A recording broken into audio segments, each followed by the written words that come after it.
Esta es la vergüenza de la familia con la que nos tenemos que quedar. Esas fueron las palabras exactas que mi nuera, Samantha, le dijo a sus elegantes padres, mientras me señalaba con desprecio en su propia boda. Todos se rieron, todos, como si yo fuera una broma cruel del destino que habían tenido que soportar. Estaba parada ahí, en mi vestido sencillo, color azul marino que había comprado en el centro comercial, sintiéndome pequeña, mientras los invitados de su familia me miraban de arriba abajo con esas sonrisas condescendientes que creían que yo no notaba. Samantha llevaba un vestido de 40,000 pesos y una sonrisa de victoria que decía claramente: por fin todos pueden ver lo patética que es la madre de mi esposo. Pero lo que pasó 30 segundos después cambió todo para siempre. Don Roberto de la Garza, el padre de mi nuera, ese hombre tan importante con su traje de diseñador y sus conexiones empresariales, me miró fijamente por un momento que se sintió eterno. Su rostro cambió del desprecio a la confusión, luego al shock absoluto. ¿No es usted esa multimillonaria anónima que compró mi empresa hace 5 años? Jadeó, con los ojos abiertos como platos.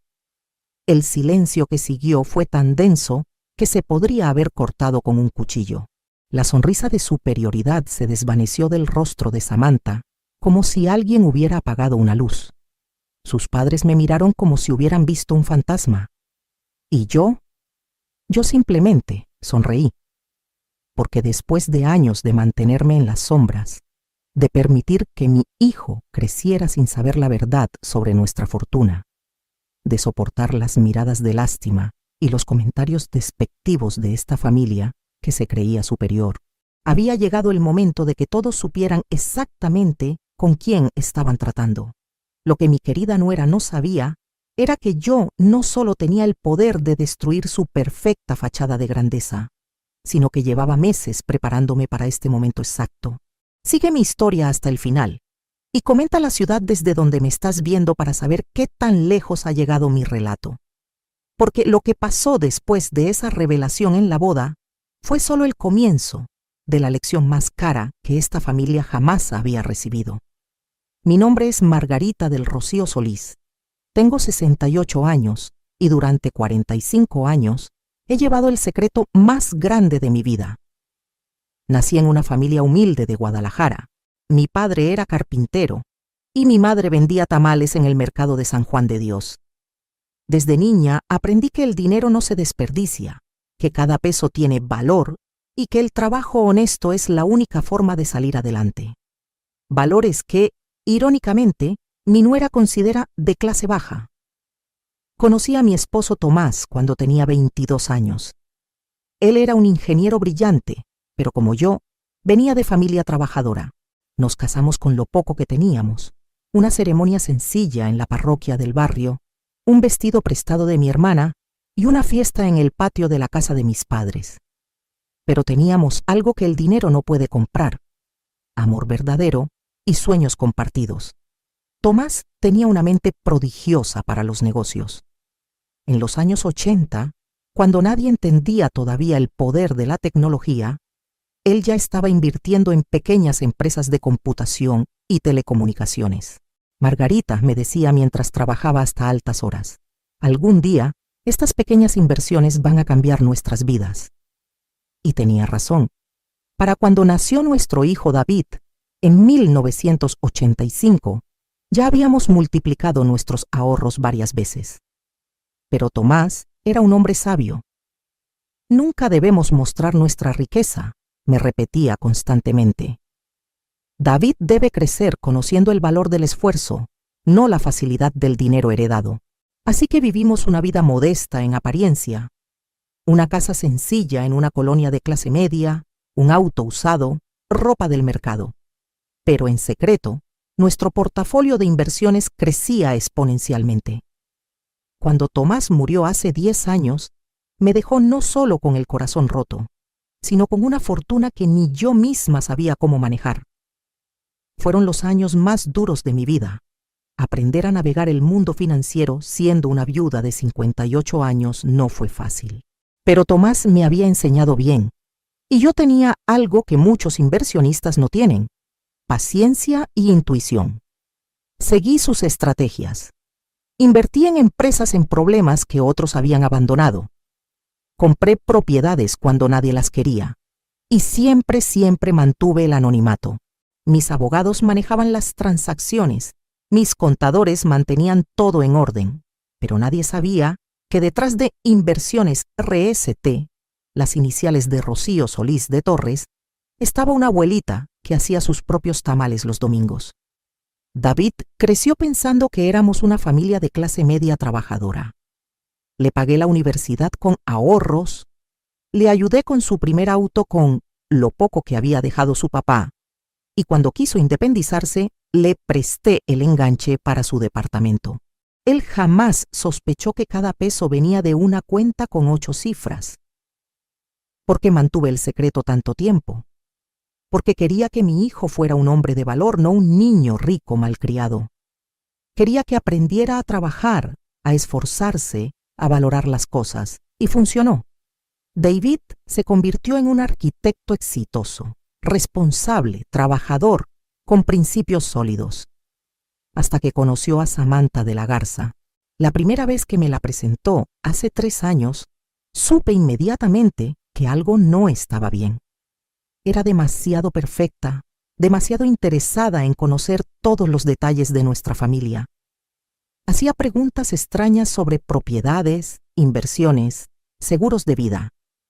Preguntas que una novia enamorada no hace. David, mijo, le dije un día, esa muchacha me pregunta cosas muy específicas sobre nuestras finanzas. ¡Ay, mamá!, me respondió con esa sonrisa condescendiente que había desarrollado desde que empezó a salir con ella. Samantha estudió finanzas en el TEC de Monterrey. Es normal que le interesen estos temas. Además, viene de una familia muy próspera. Los de la Garza tienen empresas, propiedades. Ella está acostumbrada a hablar de dinero. Los de la Garza, como si ese apellido fuera sinónimo de realeza. Durante 2 años tuve que escuchar sobre la grandeza de esta familia, sobre sus conexiones, sobre lo afortunado que era David de casarse hacia arriba socialmente. Lo que más me dolía no eran las indirectas constantes sobre mi origen humble, sino ver cómo mi hijo empezaba a avergonzarse de mí. Dejó de traerme a reuniones con sus amigos arquitectos. Cuando Samantha organizaba cenas, yo recibía invitaciones de último minuto, claramente por compromiso. Y cuando hablaba de la boda, sus planes no incluían muchas consideraciones para la familia del novio. Es que mamá, me dijo David un día, con una tristeza en los ojos que me partió el corazón. La familia de Samantha está acostumbrada a cierto nivel. No quiero que te sientas incómoda en una fiesta tan elegante. ¿Incómoda? Yo, que había cenado con directores de bancos internacionales para negociar préstamos millonarios. Yo, que había salvado empresas completas con una sola llamada telefónica. Yo, que tenía en mi cuenta personal más dinero del que la familia de la Garza había visto en toda su vida. Pero seguí callada. Seguí siendo la suegra humilde que compraba sus vestidos en Liverpool y llevaba regalos comprados en el centro comercial. Seguí permitiendo que me trataran como una pariente pobre a la que había que tolerar por amor a David. Hasta la noche de la boda, cuando Samantha creyó que podía humillarme públicamente delante de toda su familia y sus amigos de alta sociedad.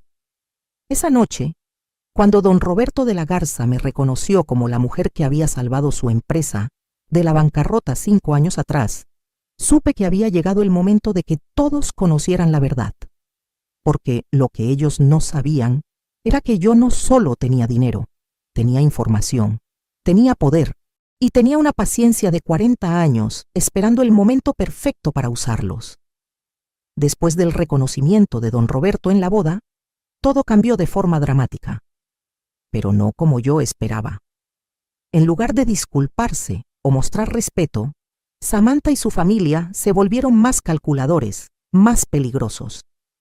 Era como si hubieran descubierto una mina de oro en su propio patio trasero y ahora estuvieran planeando cómo extraer cada gramo. La primera señal llegó 3 días después de la boda. Samantha me llamó por teléfono con una voz melosa que nunca había usado conmigo antes. Suegrita querida, me dijo, y esas palabras sonaron tan falsas como monedas de chocolate. ¿Por qué no vienes a cenar mañana? Quiero que conozcas mejor a mis papás. Creo que empezamos con el pie izquierdo. Debí haber sospechado inmediatamente, pero parte de mí tenía la esperanza de que tal vez, finalmente, podríamos tener una relación decente por el bien de David. Llegué a su casa en Las Lomas, una residencia impresionante que ahora entendía que estaba hipotecada hasta el techo. Y desde el momento en que crucé la puerta, supe que había caído en una trampa cuidadosamente planeada. Don Roberto y su esposa Patricia me recibieron con sonrisas que no llegaban a sus ojos. La mesa estaba puesta con la vajilla más elegante que tenían. Había velas encendidas y claramente habían contratado servicio de catering para la ocasión. Todo montado para impresionar. Margarita, me dijo don Roberto mientras me servía una copa de vino que probablemente costaba más que mi vestido, no tenía idea de que fuera usted la benefactora anónima que salvó mi empresa. ¿Por qué tanto secreto? Durante la cena, me bombardearon con preguntas.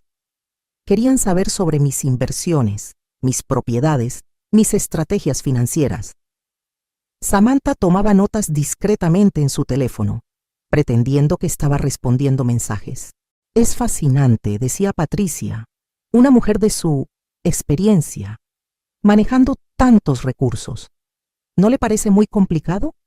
¿No necesita ayuda profesional? David estaba sentado a mi lado, claramente incómodo, pero sin entender exactamente lo que estaba pasando. Cada vez que yo esquivaba una pregunta o cambiaba de tema, Samantha le lanzaba miradas significativas que yo interceptaba perfectamente. Mamá, me dijo David cuando nos dirigíamos al auto, ¿por qué nunca me dijiste sobre las inversiones? Samantha tiene razón, tal vez necesitas asesoría profesional. Ella conoce gente muy capaz. Ah, claro. Samantha conocía gente muy capaz. Qué conveniente. Las siguientes semanas fueron un desfile constante de sugerencias útiles. Samantha me recomendó a su primo abogado para revisar mis documentos legales.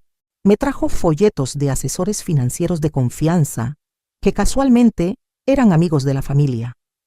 Me habló de estrategias de optimización fiscal que requerían reestructurar mis activos. Suegrita, me decía con esa sonrisa que ahora reconocía como pura codicia. A su edad, es importante pensar en el futuro de la familia.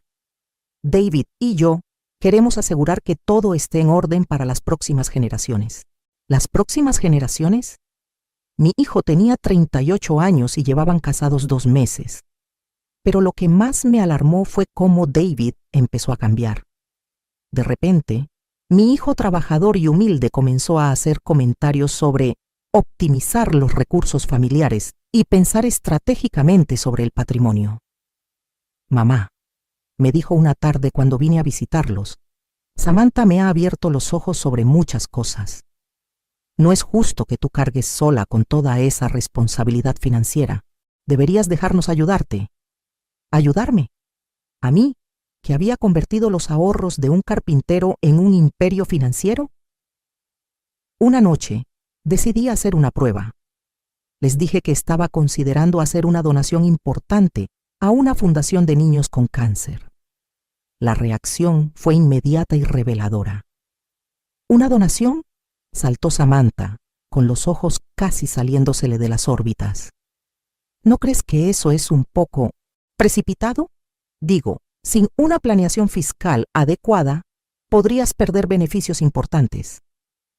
Además, añadió David, claramente repitiendo algo que ella le había dicho, ¿no sería mejor establecer primero un fondo familiar para asegurar nuestro futuro antes de pensar en caridad? ¿Nuestro futuro? ¿Desde cuándo mi dinero se había vuelto nuestro? Fue entonces cuando decidí contratar a mi propio investigador privado. Si esta familia quería jugar al gato y al ratón conmigo, necesitaba saber exactamente con quién estaba tratando. Lo que descubrió Alejandro Ruiz, mi detective privado, me dejó sin palabras. La empresa de don Roberto, de la Garza Holdings, No solo había estado al borde de la bancarrota cuando yo la rescaté, había estado involucrada en una serie de inversiones fraudulentas que casi los meten a la cárcel. Mi intervención anónima no solo los salvó financieramente, sino que los salvó de ir a prisión. Patricia de la Garza tenía deudas de juego por más de 2 millones de pesos que mantenían en secreto. Y Samantha, mi querida nuera. Samantha tenía un historial que me hizo hervir la sangre. Había estado casada antes, 2 veces, con hombres mayores y adinerados. Ambos matrimonios habían terminado en divorcios muy beneficiosos para ella, después de que inexplicablemente ambos esposos habían decidido transferir propiedades significativas a su nombre durante el matrimonio. Su primer esposo, un empresario de Monterrey de 62 años, había puesto una casa en Polanco a su nombre como muestra de amor. 6 meses después, ella pidió el divorcio alegando incompatibilidad de caracteres. El segundo, un viudo de 58 años con una cadena de restaurantes, había decidido hacerla socia de 2 de sus establecimientos más rentables. Un año después, Samantha se divorció llevándose la mitad del negocio, y ahora estaba conmigo. O más específicamente, con mi hijo y mi fortuna. Pero eso no era todo. Alejandro también descubrió que Samantha había contratado a su propio investigador privado para averiguar todos los detalles posibles sobre mis finanzas. Tenía informes completos sobre mis propiedades, mis cuentas bancarias, mis inversiones. Sabía más sobre mi patrimonio que mi propio hijo. La gota que derramó el vaso llegó un viernes por la tarde. David me llamó con una urgencia que no había escuchado en años. Mamá, necesito que vengas inmediatamente. Es importante. Llegué a su casa para encontrar una reunión formal montada en su sala. Samantha estaba ahí con su prima licenciada en finanzas, un abogado que no conocía y un contador con portafolio en mano. David se veía nervioso pero determinado. Mamá, comenzó David, claramente recitando algo que habían ensayado. Hemos estado hablando con expertos sobre tu situación financiera y todos están de acuerdo en que necesitas protección legal urgente. Samantha tomó la palabra con una sonrisa que pretendía ser maternal, pero que parecía la de un tiburón oliendo sangre.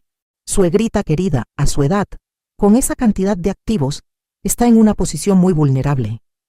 Cualquier demanda, cualquier problema legal, cualquier enfermedad costosa podría acabar con todo lo que ha construido. El abogado abrió su portafolio y sacó un folder grueso. Señora Solís, me dijo con una voz que pretendía ser profesional, pero sonaba ensayada. Hemos preparado una propuesta para crear un fideicomiso familiar que protegerá sus activos de cualquier contingencia futura. Tomé el documento y comencé a leer. Era increíblemente sofisticado, lleno de términos legales complicados, pero la esencia era simple. Mi fortuna sería transferida a un fideicomiso controlado por una junta familiar compuesta por David, Samantha y 2 representantes independientes que casualmente eran amigos de la familia de la Garza. Como puede ver, continuó el contador, esto le permitiría mantener acceso a sus recursos mientras protege el patrimonio familiar para las futuras generaciones. Futuras generaciones. Ahí estaba esa frase otra vez. Y lo mejor de todo, añadió Samantha con los ojos brillando de codicia, es que nosotros nos encargaríamos de todas las decisiones financieras complicadas. Usted podría finalmente relajarse y disfrutar de su dinero sin preocupaciones. ¿Disfrutar de mi dinero? ¿El dinero que yo había creado, administrado y multiplicado durante décadas? Miré a mi hijo, mi David, el niño que había criado con tanto amor y sacrificio, y vi a un extraño. Un hombre que había sido tan completamente manipulado que genuinamente creía que me estaba ayudando al entregarle mi fortuna a su esposa Casafortunas. ¿Y si no acepto esta propuesta? Pregunté con una calma que no sentía. El silencio fue ensordecedor. Samantha intercambió miradas con el abogado. Bueno, dijo finalmente el abogado, Tendríamos que considerar otras opciones legales para proteger los intereses familiares. Ninguno de nosotros quiere llegar a eso, por supuesto. ¿Otras opciones legales? ¿Me estaban amenazando? Necesito tiempo para pensarlo, dije, guardando el documento en mi bolsa. Por supuesto, respondió Samantha con esa sonrisa falsa. Pero no se tarde mucho, suegrita. Estas cosas son urgentes, y mientras más esperemos, más vulnerable está usted. Esa noche, sola en mi casa, me senté en la cocina donde tantas veces Tomás y yo habíamos planeado nuestro futuro, y finalmente entendí la magnitud de lo que estaba enfrentando. No era solo codicia. Era un plan elaborado, cuidadosamente ejecutado, diseñado para separarme de todo lo que Tomás y yo habíamos construido juntos. Y lo peor de todo, habían convertido a mi propio hijo en su cómplice, pero ellos habían cometido un error fundamental. Habían asumido que yo era una viejita ingenua con suerte financiera. No tenían idea de que acababan de declarar una guerra contra alguien que había pasado décadas navegando tiburones mucho más peligrosos que ellos. Era hora de demostrarles exactamente con quién estaban tratando. La revelación que cambió todo llegó esa misma madrugada, cuando no podía dormir, y decidí revisar a fondo todos los documentos que Alejandro había reunido sobre la familia de la Garza. Fue entonces cuando encontré algo que me dejó helada. Entre los papeles había una copia de un contrato que Samantha había firmado con un bufete de abogados especialista en recuperación de patrimonio familiar. La fecha era de hace 8 meses. 8 meses. 2 meses antes de que ella y David se comprometieran. El contrato especificaba que el bufete recibiría el 30% de cualquier activo recuperado de mi patrimonio a cambio de sus servicios legales para establecer los derechos hereditarios legítimos de David sobre mis bienes. ¿Derechos hereditarios? Yo estaba viva y en perfecto uso de mis facultades. Pero eso no era lo peor. En el anexo del contrato había una lista detallada de mis propiedades, mis cuentas bancarias, mis inversiones, información que solo podía haber obtenido alguien con acceso a mis documentos personales. David. Mi propio hijo había estado pasándole información financiera a su novia desde antes de que se casaran. Con las manos temblorosas, marqué el número de Alejandro a las 5 de la mañana. Alejandro, necesito que investigues algo más. Quiero saber exactamente cómo Samantha obtuvo información sobre mis finanzas personales. La respuesta llegó 12 horas después y me partió el corazón. David había fotografiado mis estados de cuenta bancarios con su teléfono durante las visitas dominicales. Había copiado documentos de mi escritorio cuando yo estaba en la cocina preparando la comida. Había preguntado por los nombres de mis abogados y contadores por si alguna vez te pasa algo, mamá. Mi hijo, el niño al que había criado con tanto amor, me había estado espiando por orden de su esposa. Pero mientras lloraba en la soledad de mi cocina, algo más profundo comenzó a despertar en mí. No era solo dolor. Era una furia fría, calculada, que no había sentido desde los primeros años después de la muerte de Tomás, cuando tuve que luchar contra abogados y ejecutivos que pensaron que podían aprovecharse de una viudita indefensa. Esos hombres aprendieron, de la forma más dura posible, que habían subestimado completamente a su oponente. Y ahora Samantha y su familia estaban a punto de recibir la misma lección. Me dirigí a mi estudio, abrí la caja fuerte que estaba escondida detrás de una pintura de la Virgen de Guadalupe y saqué los archivos que llevaba años guardando. No solo documentos financieros, información. Verán, cuando uno ha estado en el mundo de las altas finanzas durante décadas, inevitablemente se entera de cosas. Secretos, indiscreciones, errores que la gente poderosa prefiere mantener enterrados, y yo había sido muy buena guardando esos secretos hasta ahora. El primer archivo era sobre don Roberto de la Garza. Mi querido ex consuegro no sabía que cuando yo rescaté su empresa, también había rescatado todos los documentos que probaban su participación en un esquema de evasión fiscal, que habría resultado en 10 años de prisión. Los documentos que su propio socio había entregado a las autoridades antes de desaparecer misteriosamente. Documentos que, por pura casualidad, habían llegado a mis manos a través de mis contactos legales. El segundo archivo contenía información sobre las deudas de juego de Patricia. No solo 2 millones de pesos, 5 millones. Y no solo a casinos legales, sino a prestamistas privados que no tenían paciencia con los deudores morosos. El tercer archivo era mi favorito. Un expediente completo sobre los matrimonios anteriores de Samantha. No 2 matrimonios, 4. Había otros 2 que había logrado mantener en secreto, incluyendo uno con un empresario estadounidense que había terminado en una demanda por fraude matrimonial que ella había logrado resolver fuera de los tribunales. Pero el cuarto archivo era mi carta de triunfo. Un reporte completo sobre las verdaderas finanzas actuales de De la Garza Holdings. La empresa que yo había salvado estaba otra vez al borde de la bancarrota. Don Roberto había gastado el dinero de mi rescate en inversiones especulativas desastrosas y ahora le debía dinero a medio mundo financiero de Ciudad de México.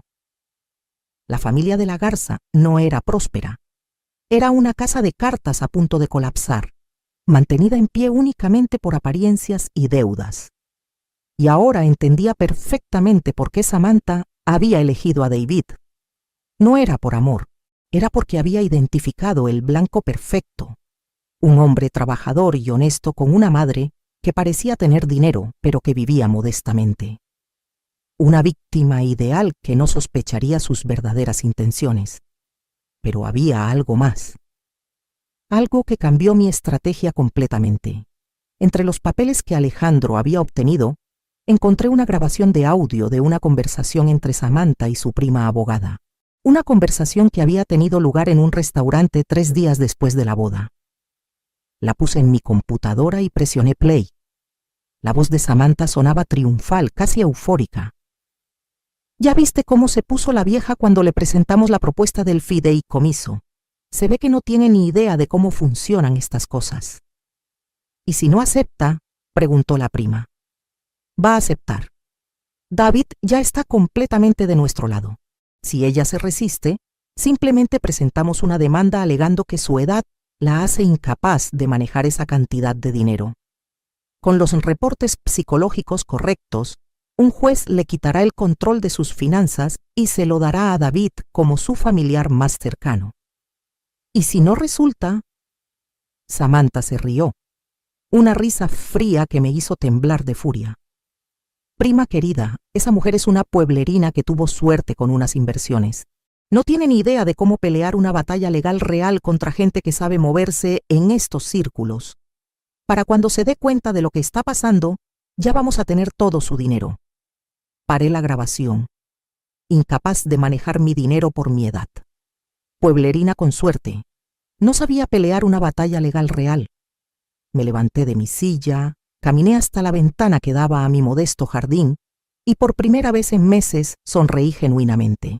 Porque lo que mi querida nuera no sabía era que la pueblerina con suerte había pasado los últimos 10 años no solo multiplicando su fortuna, sino estableciendo una red de contactos que incluía a algunos de los abogados más poderosos de México, ejecutivos de los bancos más grandes del país y funcionarios gubernamentales que le debían favores muy grandes. Lo que no sabía era que Inversiones RST no era solo una empresa de inversiones, era un empire financiero con tentáculos en docenas de industrias, con suficiente poder para hundir empresas completas o salvarlas. Lo que no sabía era que la mujer que había despreciado como la vergüenza de la familia tenía en su poder la información suficiente para destruir no solo su matrimonio, sino toda la fachada de respetabilidad que la familia de la Garza había construido durante años. Y lo más importante, lo que no sabía era que yo llevaba 40 años aprendiendo que en el mundo de los negocios, el que controla la información, controla el juego. Esa noche tomé una decisión que cambiaría todo. No iba a defenderme de sus ataques. Iba a atacar primero. No iba a esperar a que implementaran su plan. Iba a destruir su plan antes de que pudieran ejecutarlo. Y no iba a jugar según sus reglas. Iba a cambiar las reglas completamente, porque ellos habían cometido el error más grande de sus vidas. Habían confundido paciencia con debilidad, humildad con ignorancia y amor maternal con estupidez. Ahora iban a aprender la diferencia. Marqué el teléfono de mi abogado personal, licenciado Fernando Mendoza, un hombre que había manejado mis asuntos legales durante 15 años y que tenía una reputación temible en los círculos empresariales de Ciudad de México. Fernando, le dije cuando contestó, necesito verte mañana a primera hora. Vamos a ir a la guerra. La reunión con Fernando Mendoza a las 7 de la mañana del día siguiente fue el comienzo de la campaña militar más satisfactoria de mi vida. Fernando llegó a mi casa con su portafolio de cuero y esa expresión seria que había aprendido a respetar a lo largo de los años. Cuando le mostré toda la evidencia que había reunido, sus ojos se iluminaron con esa sonrisa depredadora que ponía cuando sabía que tenía un caso ganador. «Margarita», me dijo mientras revisaba los documentos, «esto no es solo información comprometedora, esto es dinamita pura. Con esto podríamos destruir a esta familia completa si quisiéramos». «No quiero destruirlos por completo, Fernando», le respondí mientras le servía café en mi cocina. «Quiero algo mucho más satisfactorio. Quiero que aprendan la lección más cara de sus vidas y quiero recuperar a mi hijo». Durante las siguientes 3 horas, diseñamos una estrategia que era tan elegante como devastadora. Primero, íbamos a dejar que Samantha y su familia siguieran adelante con sus planes. Les daría exactamente una semana más para que se sintieran confiados, para que bajaran la guardia, para que cometieran más errores. Segundo, Fernando contactaría discretamente a todos los abogados que Samantha había consultado sobre el fideicomiso y les haría saber que cualquier participación en un esquema para quitarle el control de mis activos a una mujer mayor resultaría en demandas por conspiración y fraude que los arruinarían profesionalmente. Tercero, activaríamos mi red de contactos bancarios para congelar cualquier línea de crédito que la familia de la Garza tuviera abierta. No inmediatamente, sino gradualmente, para que pareciera una consecuencia natural de su deterioro financiero. Y cuarto, la parte más deliciosa del plan, íbamos a usar su propia avaricia contra ellos. ¿Recuerdas el caso Villarreal de hace 5 años? Me preguntó Fernando con una sonrisa que me daba escalofríos. Por supuesto que lo recordaba. Un empresario que había intentado estafar a una viuda rica utilizando un esquema de fideicomiso similar. Fernando no solo había recuperado todo el dinero de la señora, sino que había dejado al estafador en bancarrota y enfrentando cargos criminales.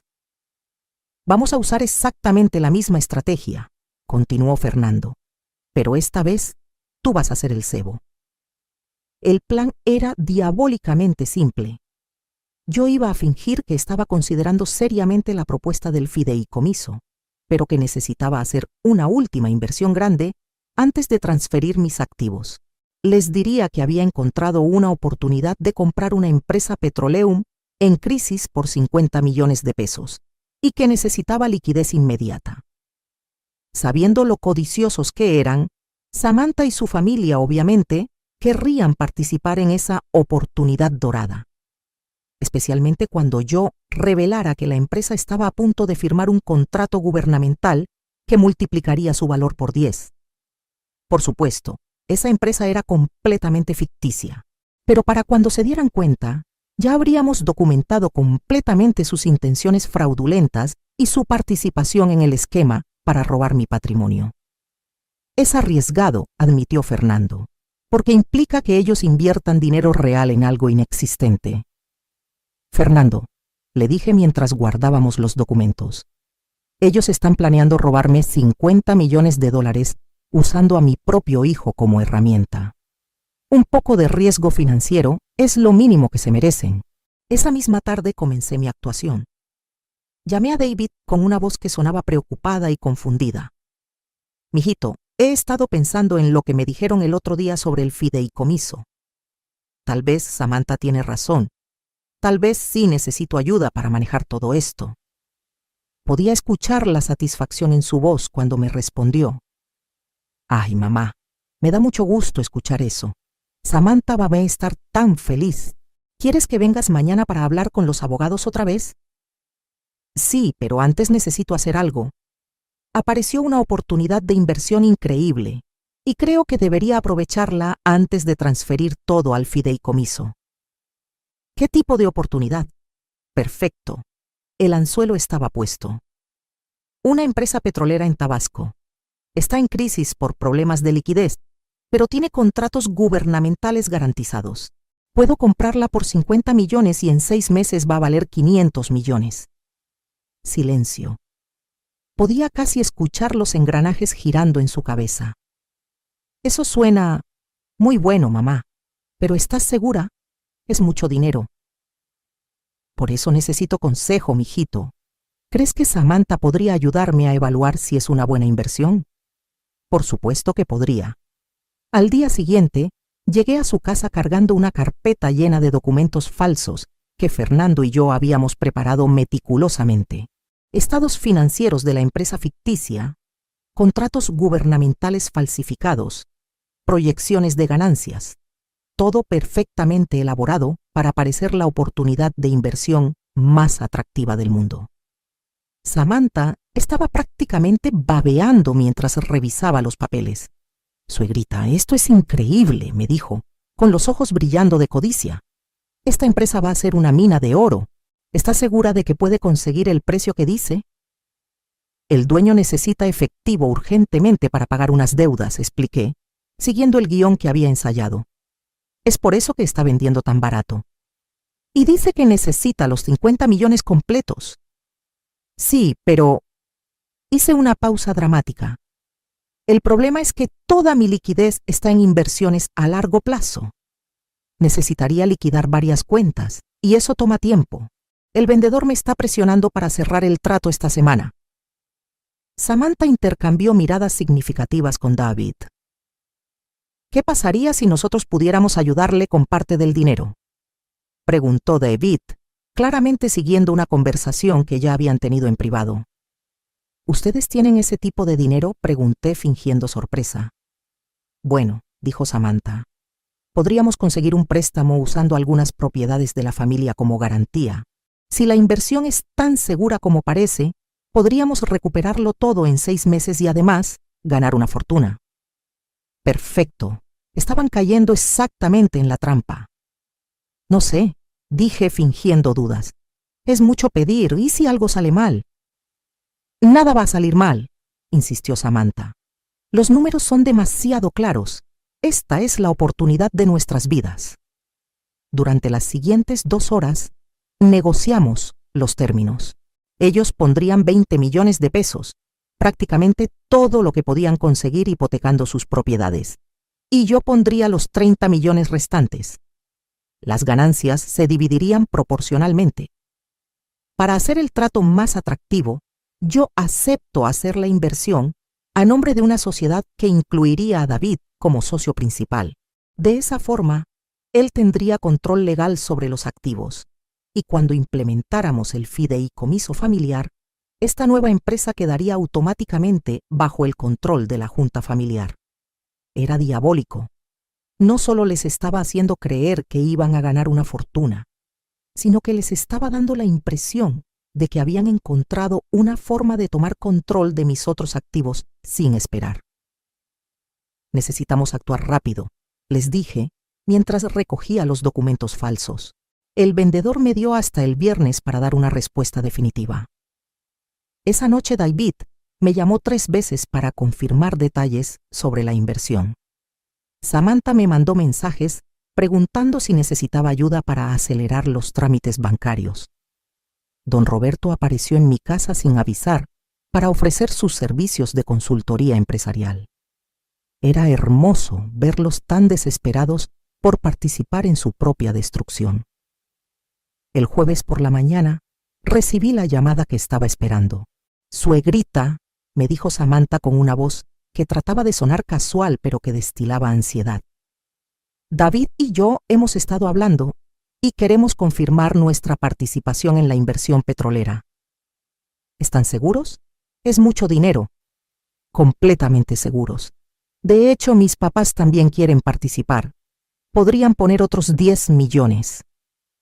30 millones de pesos. Más de lo que había esperado. Está bien, dije, fingiendo una satisfacción que realmente sentía, pero por razones completamente diferentes.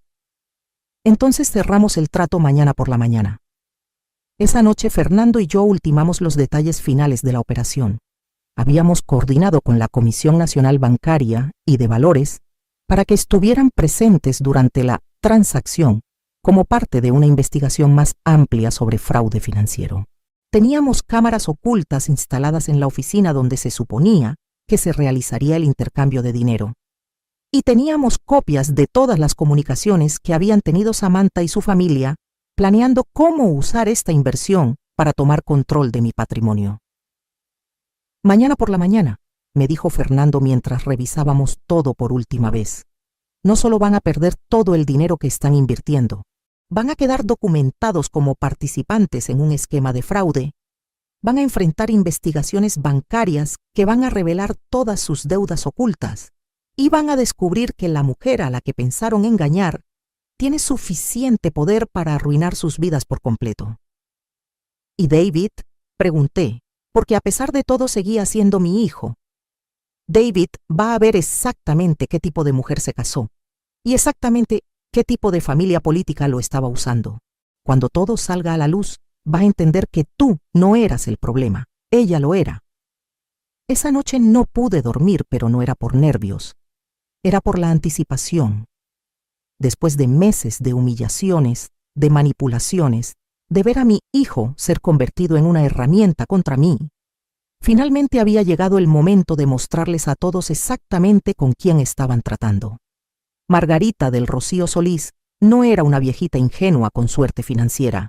Era una mujer que había sobrevivido 40 años en el mundo más despiadado que existe, que había convertido los ahorros de un carpintero en un imperio y que había estado esperando pacientemente el momento perfecto para demostrar que subestimar a una madre mexicana era el error más caro que alguien podía cometer. Mañana, Samantha y su familia iban a aprender esa lección de la forma más dolorosa posible, y yo iba a disfrutar cada segundo de su educación. Acto 6. Confronto e revelación. 3545 Elemeguru. El viernes por la mañana llegué a las oficinas de Fernando a las 9 en punto, vestida con mi mejor traje sastre negro y cargando mi bolsa de cuero más elegante. No el look de abuelita humilde que había estado proyectando durante meses. Hoy era día de mostrar quién era realmente Margarita del Rocío Solís. Samantha, David y don Roberto llegaron 5 minutos después, todos visiblemente nerviosos, pero tratando de parecer seguros. Samantha llevaba un vestido de diseñador que probablemente había costado más que el sueldo mensual de muchas personas, y don Roberto tenía esa actitud arrogante de hombre de negocios importante que había perfeccionado durante años. David se veía incómodo, pero había algo en sus ojos que no me gustó. Una frialdad que nunca había visto antes. Buenos días a todos, les dije, con una sonrisa que no llegaba a mis ojos. Espero que estén listos para hacer historia familiar hoy. No tenían idea de cuánta historia íbamos a hacer. Fernando nos recibió en su oficina más grande, la que reservaba para los casos más importantes. Las paredes estaban forradas de libros de derecho, diplomas y fotografías con políticos y empresarios influyentes. Un recordatorio sutil de exactamente qué nivel de poder legal estaban enfrentando. Muy bien, dijo Fernando mientras abría varios expedientes en su escritorio. Antes de proceder con la transferencia de fondos para la inversión petrolera, necesitamos revisar algunos documentos adicionales que han surgido. Samantha se tensó inmediatamente. ¿Qué tipo de documentos? Documentos de debido diligencia, respondió Fernando con una sonrisa que hubiera hecho temblar a un tiburón. Como ustedes saben, cualquier inversión de esta magnitud requiere verificaciones exhaustivas de antecedentes de todos los participantes.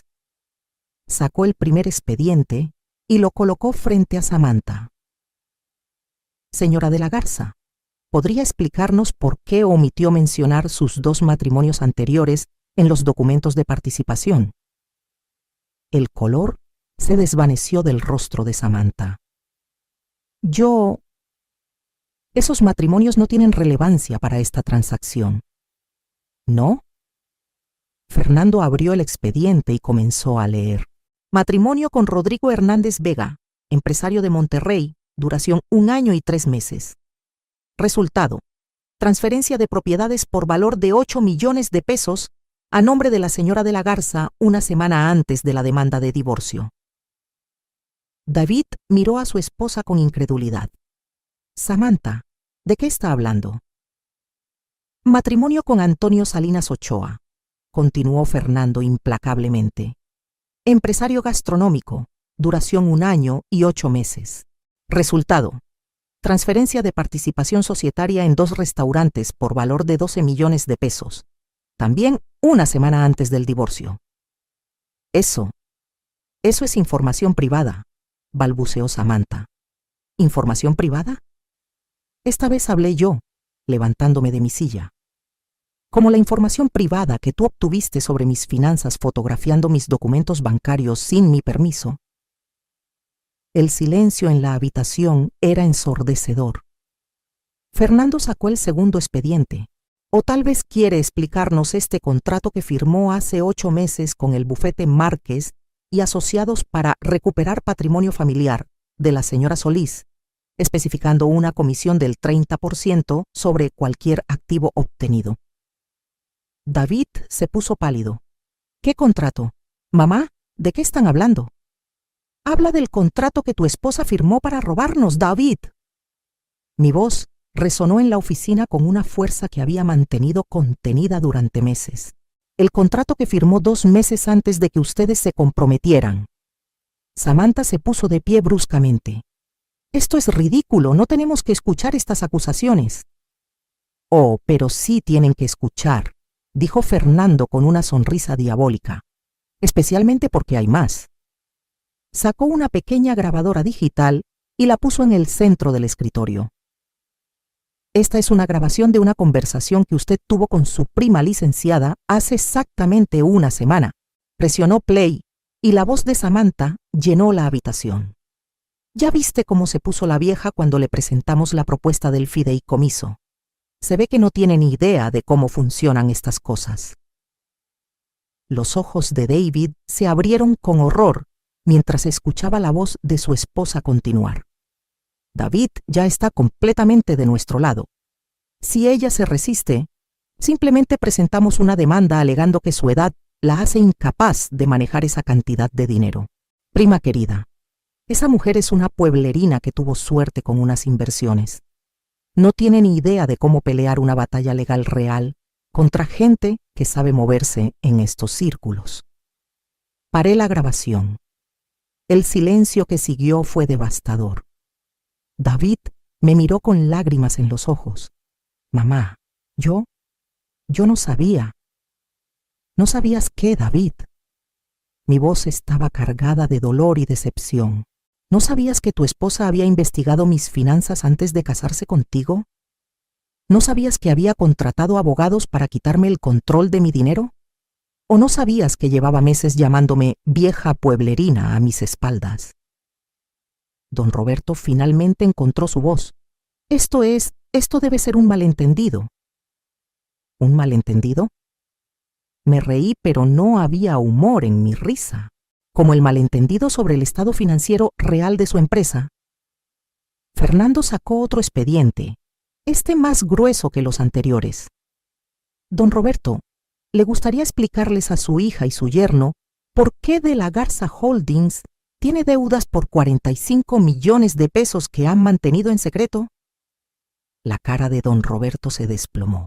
O tal vez quiere contarles sobre los 30 millones que debe a prestamistas privados por las deudas de juego de su esposa. Samantha miró a su padre con absoluto shock. ¿Papá? ¿De qué está hablando? Su familia próspera y respetable, continué, disfrutando cada palabra, está completamente arruinada La única razón por la que no están en bancarrota total es porque yo, la pueblerina con suerte, salvé su empresa hace 5 años. Pero eso no es todo, añadió Fernando, porque resulta que la señora Solís no es exactamente lo que ustedes pensaban que era. Fue mi momento, el momento que había estado esperando durante meses. Me levanté, caminé hasta la ventana que daba a Paseo de la Reforma y me volté para enfrentar a mi familia política con toda la autoridad que había mantenido oculta durante tanto tiempo. Mi nombre es Margarita del Rocío Solís, dije, con una voz que había usado en salas de juntas con los ejecutivos más poderosos de México.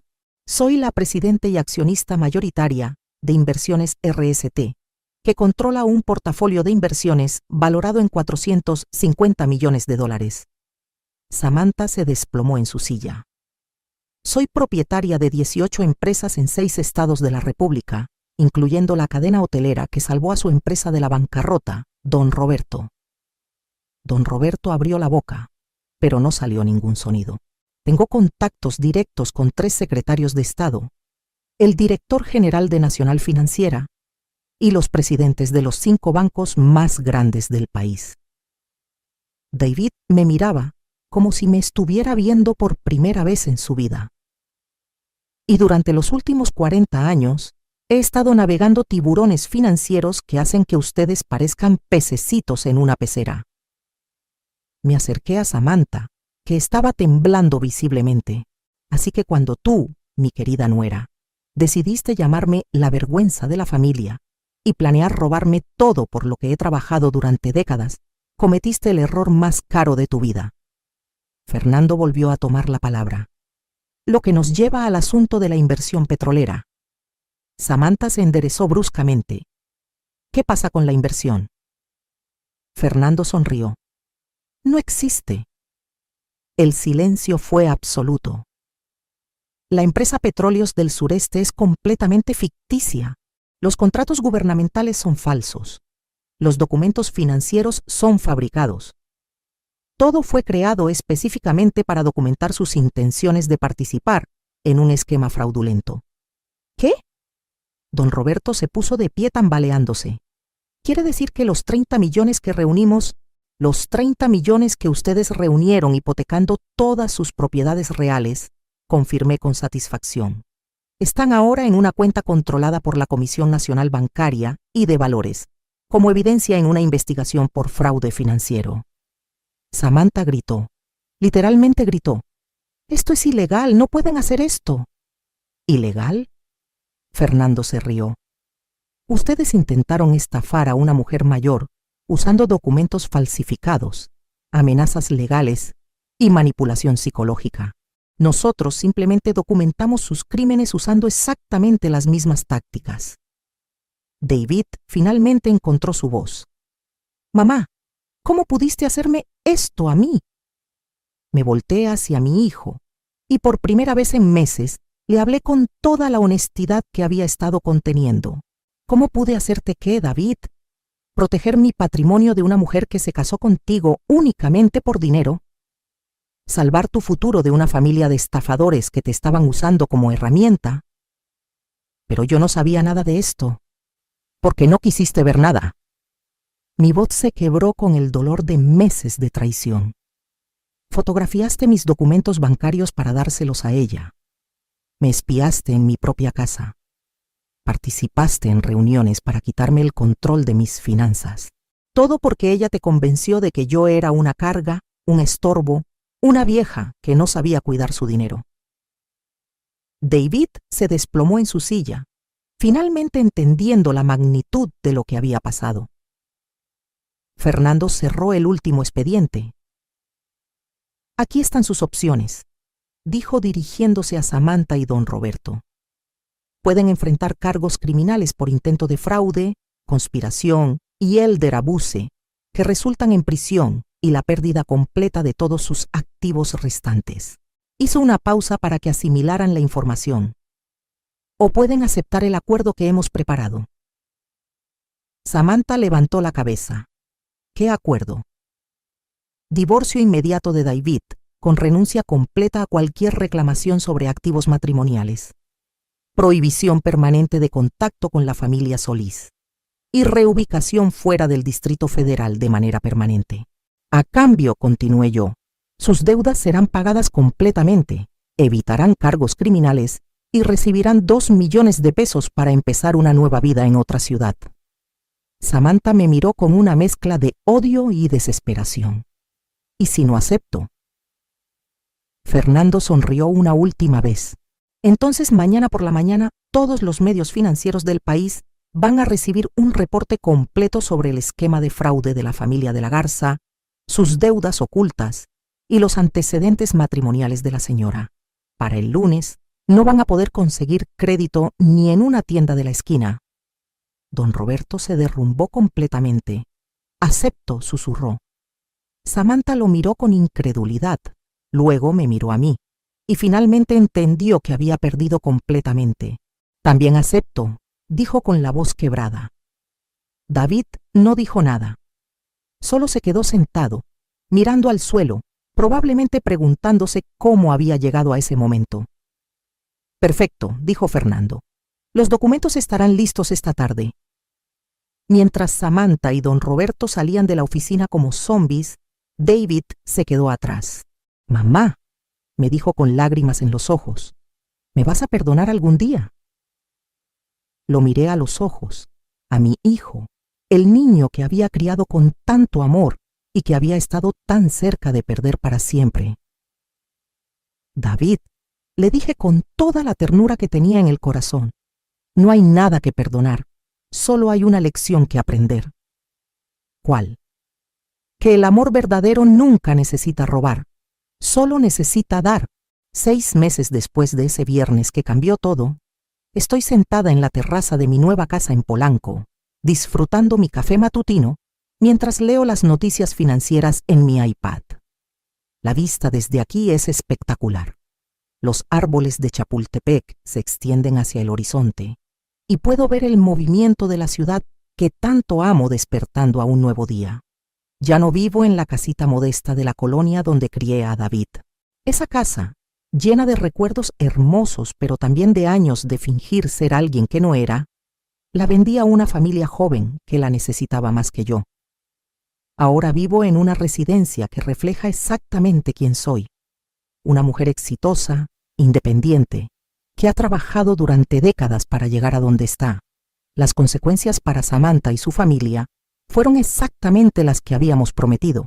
Samantha se divorció de David una semana después de la confrontación en la oficina de Fernando. Los papeles fueron procesados con una rapidez que solo el dinero y las conexiones correctas pueden lograr. Renunció a cualquier reclamación sobre activos matrimoniales, firmó un acuerdo de no contacto permanente y se mudó a Tijuana con los 2 millones de pesos que le dimos para empezar una nueva vida. Según el último reporte de Alejandro, está trabajando como consultora financiera en una empresa pequeña, viviendo en un departamento modesto y por primera vez en años manteniendo un perfil bajo. Aparentemente, aprender que existe gente más poderosa que uno puede ser una experiencia muy educativa. Don Roberto y Patricia también cumplieron su parte del acuerdo. Pagamos todas sus deudas, incluyendo los préstamos a esos prestamistas privados que estaban empezando a impacientarse.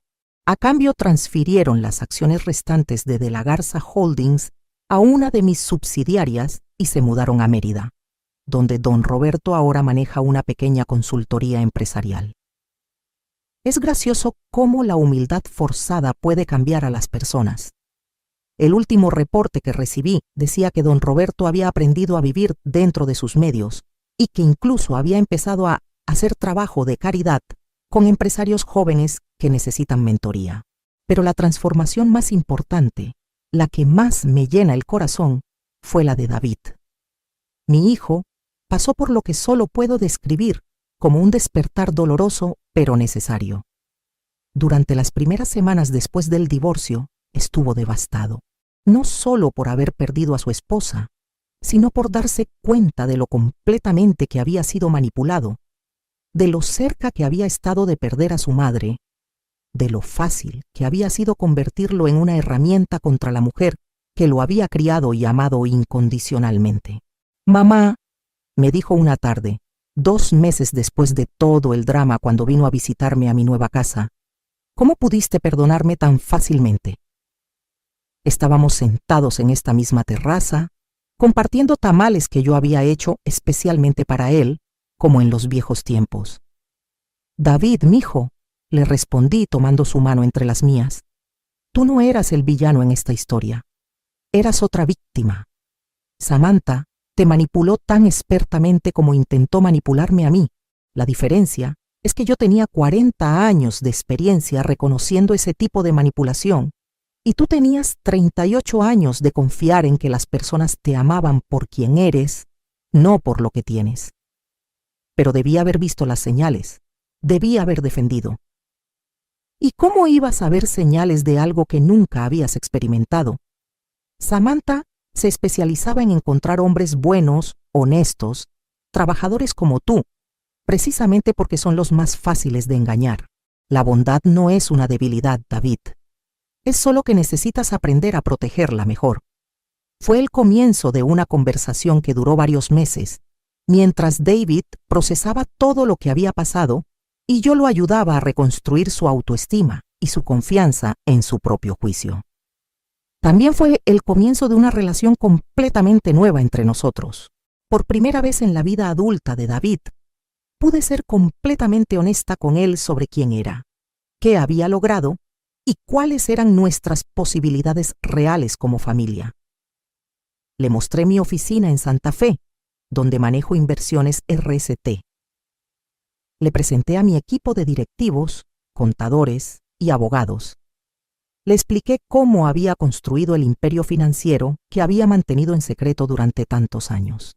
Todo esto, le dije, mientras recorríamos las oficinas. Todo esto lo construí pensando en ti, en tu futuro, en los nietos que algún día espero tener. Pero quería que fueras un hombre de carácter antes de que fueras un hombre de recursos. David lloró ese día. Lloró por los años que habíamos perdido manteniendo secretos, por la humildad falsa que yo había tenido que proyectar, por las oportunidades que habíamos desperdiciado de conectar como iguales. Pero también empezó a trabajar conmigo, no como heredero esperando su fortuna, sino como socio ganándose su lugar. David tenía décadas de experiencia como arquitecto y resultó tener un ojo excepcional para el desarrollo inmobiliario. Juntos hemos iniciado 3 proyectos de construcción de vivienda accesible que no solo son rentables, sino que están ayudando a familias jóvenes a conseguir sus primeras casas. Es hermoso trabajar con mi hijo, verlo aplicar sus talentos reales en lugar de ser manipulado por los planes de otros, verlo recuperar la confianza en sí mismo y en su capacidad de juicio. Y hace 3 meses, David conoció a Sara. Sara Mendoza es maestra de primaria en una escuela pública en Coyoacán. Tiene 32 años. Viene de una familia trabajadora muy similar a la mía. Y cuando David me la presentó por primera vez, supe inmediatamente que esta era diferente. No me hizo preguntas sobre mis finanzas. No mostró interés en mi casa ni en mi auto. No trató de impresionarme con conocimientos que había googleado la noche anterior. En cambio, me preguntó sobre mi jardín, me ayudó en la cocina sin que se lo pidiera y se sentó en el piso a jugar con el perro de David como si hubiera estado haciéndolo toda la vida. ¿Sabes qué me gusta más de Sara? Le pregunté a David después de esa primera cena. ¿Qué? Que cuando te mira, veo el mismo amor en sus ojos que veía en los de tu papá cuando me miraba a mí. David sonrió. A mí también me gusta eso. Sara conoce la verdad sobre nuestra situación financiera, por supuesto, pero la conoce porque David decidió contársela después de 6 meses de relación, cuando ya sabía que ella lo amaba por el hombre que es, no por lo que tiene. Su reacción fue perfecta. Se rió. «Ay, David», le dijo, «¿crees que eso cambia algo? Ya sabía que tu mamá era especial. Las mujeres que sobreviven lo que ella ha sobrevivido no lo hacen solo con suerte. Esta Navidad, Sara va a pasar las fiestas con nosotros. Y aunque es demasiado temprano para hacer predicciones, tengo la sensación de que el año que viene podríamos estar planeando una boda muy diferente a la anterior. Una boda donde la novia no me va a llamar la vergüenza de la familia, sino donde me va a pedir consejos sobre cómo ser una buena esposa y, eventualmente, una buena madre. En cuanto a mi nueva vida, he decidido que ya es tiempo de dejar de esconderme. La semana pasada, la revista Expansión publicó un artículo sobre las mujeres más poderosas del sector financiero mexicano. Por primera vez en 40 años, Margarita del Rocío Solís aparece en la lista, con fotografía y todo. He empezado a dar conferencias en universidades sobre emprendimiento femenino y estrategias de inversión a largo plazo. La próxima semana voy a hablar en el Tecnológico de Monterrey, irónicamente la misma universidad donde Samantha estudió finanzas. También he establecido una fundación que ayuda a viudas mayores a manejar sus finanzas y protegerse de familiares o personas que quieran aprovecharse de ellas. Se llama Fundación Tomás Solís, en honor de mi esposo, y ya hemos ayudado a más de 200 mujeres a evitar situaciones similares a la que yo enfrenté. Porque una de las cosas que he aprendido es que mi historia no es única. Hay miles de mujeres mayores que han trabajado toda la vida para construir algo, solo para encontrarse siendo presionadas por familiares codiciosos o estafadores profesionales que ven en ellas blancos fáciles. La diferencia es que la mayoría de esas mujeres no tienen los recursos o los conocimientos que yo tuve para defenderse. La fundación está cambiando eso. Si estás viviendo algo similar, no estás sola. Si tu familia te está presionando para que transfieras tus bienes, si te están diciendo que eres demasiado vieja para manejar tu dinero, si te están haciendo sentir como una carga, quiero que sepas que tienes derechos, tienes opciones y tienes más poder del que crees. Y si eres una madre que está sacrificando todo por hijos que no valoran esos sacrificios, recuerda que amor no significa permitir que te falten al respeto. Amor significa enseñar a la gente cómo tratarte correctamente. Durante 40 años mantuve en secreto mi éxito, porque creía que era lo mejor para mi familia. Pero he aprendido que los secretos, por bien intencionados que sean, pueden crear más problemas de los que resuelven. La honestidad, combinada con límites firmes y consecuencias claras, es una herramienta mucho más poderosa que la discreción. Esta mañana, mientras tomaba mi café y leía que una de las empresas en las que invertí hace 10 años acaba de triplicar su valor, pensé en Tomás y en lo orgulloso que estaría de ver lo que hemos logrado juntos, incluso después de su muerte. Pensé en David, que está aprendiendo a combinar su buen corazón con mejor juicio, y en Sara, que podría ser la nuera que siempre soñé tener. Pensé en todas las mujeres que hemos ayudado a través de la fundación, y en todas las que todavía podemos ayudar. Y pensé en Samantha, esperando que en Tijuana haya aprendido que hay cosas en la vida que no se pueden comprar, robar o manipular para obtener, como el respeto genuino, como el amor verdadero, como la satisfacción de haber construido algo con tus propias manos y tu propio esfuerzo. Al final, la lección más importante de toda esta experiencia no fue que necesitaba proteger mi dinero de los estafadores. Fue que necesitaba proteger mi dignidad de las personas que querían que me sintiera pequeña, para que ellos pudieran sentirse grandes. Nunca más voy a permitir que alguien me trate como la vergüenza de la familia, porque ahora todos saben la verdad. Soy el orgullo de mi familia, la fundación sobre la que todo lo bueno está construido, y la razón por la que las futuras generaciones van a tener oportunidades que yo nunca tuve. Y si alguien tiene problema con eso, puede preguntarle a Samantha cómo terminó la última persona que me subestimó. Ahora, déjame preguntarte algo. ¿Qué harías en mi lugar si fueras tú? ¿Has pasado por algo similar con tu familia? ¿Has tenido que enfrentar a personas que querían aprovecharse de tu generosidad o de tu edad? Comenta abajo y cuéntame tu historia. Porque aunque mi capítulo con Samantha terminó, mi misión de ayudar a otras mujeres a defenderse apenas está comenzando. Y recuerda, nunca eres demasiado vieja para reclamar tu poder. Nunca es demasiado tarde para exigir respeto. Y nunca, nunca permitas que alguien te haga sentir como si fueras una carga cuando en realidad eres una bendición. La próxima vez que alguien trate de llamarte la vergüenza de la familia, asegúrate de que sepan exactamente con quién están tratando. Porque las mujeres como nosotras no somos vergüenza de nadie. Somos la razón por la que las familias siguen en pie.